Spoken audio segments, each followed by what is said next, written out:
పేరెంట్తో సహా కలిపి భోజనం చేసి క్వాలిటీతో కూడినటువంటి న్యూట్రిషియస్తో కూడినటువంటి ఆహారాన్ని పిల్లలకు అందించే దానికోసం పెద్ద ఎత్తున కార్యక్రమం చేపట్టడం జరిగింది. ఇందులో పాల్గొన్నటువంటి వాళ్ళందరికీ రాష్ట్ర ప్రభుత్వం తరఫు నుంచి, ముఖ్యమంత్రి గారి తరఫు నుంచి అందరికీ హృదయపూర్వకమైనటువంటి ధన్యవాదాలు తెలియజేస్తా ఉన్నాం.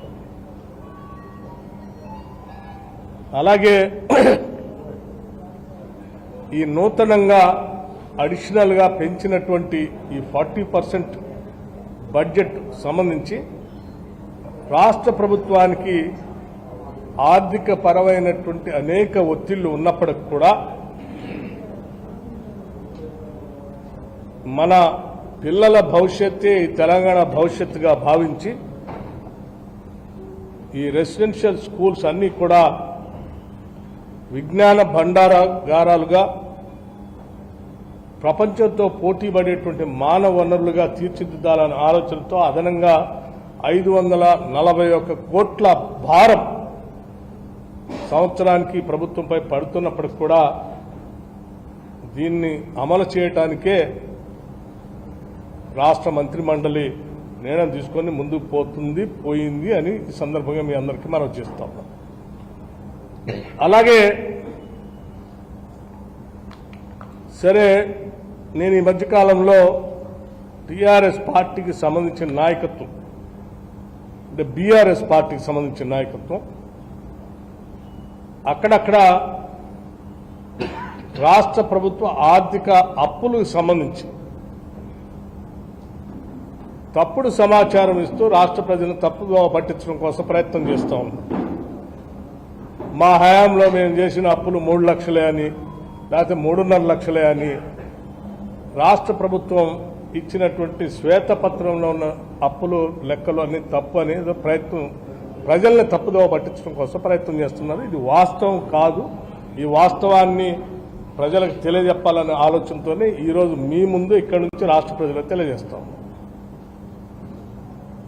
నేను సంపూర్ణంగా లెక్కలతో సహా దేనికి ఎంత అప్పు తెచ్చింది, వీళ్ళు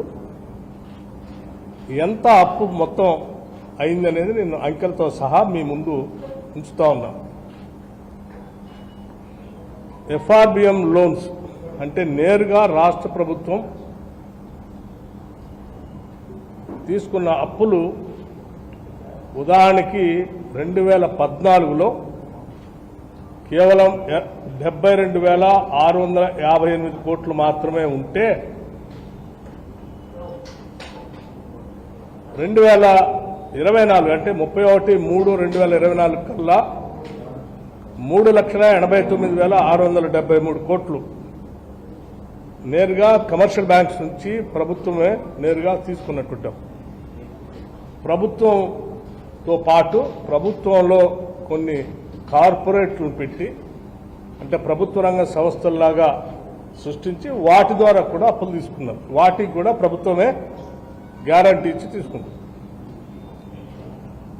వాటిలో ఉదాహరణకి కాళేశ్వరం కార్పొరేషన్, లేకపోతే ఇంకొక కార్పొరేషన్, సివిల్ సప్లైస్ కార్పొరేషన్, లేకపోతే పాలమూరు రంగారెడ్డి కార్పొరేషన్, ఇట్లా అంటే మిషన్ భగీరథ కార్పొరేషన్, ఇవి కూడా రాష్ట్ర ప్రభుత్వం తీసుకునే అప్పులే ప్రభుత్వమే కట్టారు.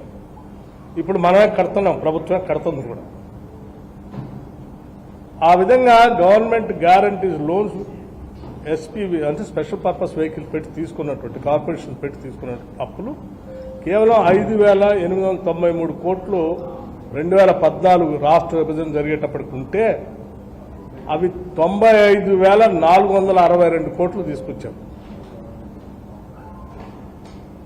అట్లాగే మిగతా కార్పొరేషన్స్ అంటే నాన్ గ్యారంటీ, ప్రభుత్వం గ్యారంటీ ఇవ్వకుండా కొన్ని కార్పొరేషన్స్తో అప్పులు తీసుకుని వచ్చాం. అది 2014 కల్లా జీరో ఉంది, అసలు ఏ రూపాయి లేదు వాటికి. వాటి ద్వారా కూడా మళ్ళీ 59,414 కోట్లు తీసుకొచ్చారు. వీటితో పాటు వీళ్ళు ఇరిగేషన్లో, ఆర్ఎండ్బిలో, పంచాయతీరాజ్లో, గ్రామ పంచాయతీల్లో, హాస్పిటల్స్లో మిడ్ డే మీల్స్ లేకపోతే ఉద్యోగస్తులకు ఇవ్వాల్సిన పిఎఫ్లు జీతాలు ఇవ్వకుండా వాళ్ళు దాచుకున్న డబ్బులు కూడా ఇవ్వకుండా వాటన్నిటినీ అప్పుగా పెట్టిపోయారు. అవి కూడా రాష్ట్ర ప్రభుత్వం కట్టాల్సింది అప్పు. ఆ అప్పు ఒక 40,000 కోట్లు పెట్టిపోయారు. అంటే మనకి యాజ్ అండ్ 2014కి ఏం లేవు అసలు. దాన్ని ఒక 40,000 కోట్లకి 40,154 కోట్లకి పెట్టిల్లారు. సో ఈ మొత్తం కలిపి 7,11,911 కోట్లు ఉన్నాయి. ఇది రాష్ట్ర ప్రభుత్వం ఆయా బ్యాంకులకి, కార్పొరేషన్లకి, లేకపోతే ఉద్యోగస్తులకి, కాంట్రాక్టులకి కట్టాల్సిన అప్పులు. ఇవి లెక్కలతో సహా రేపొద్దున శాసనసభలో కూడా వాళ్ళు చర్చ పెడితే ఆ చర్చలో చూపించడం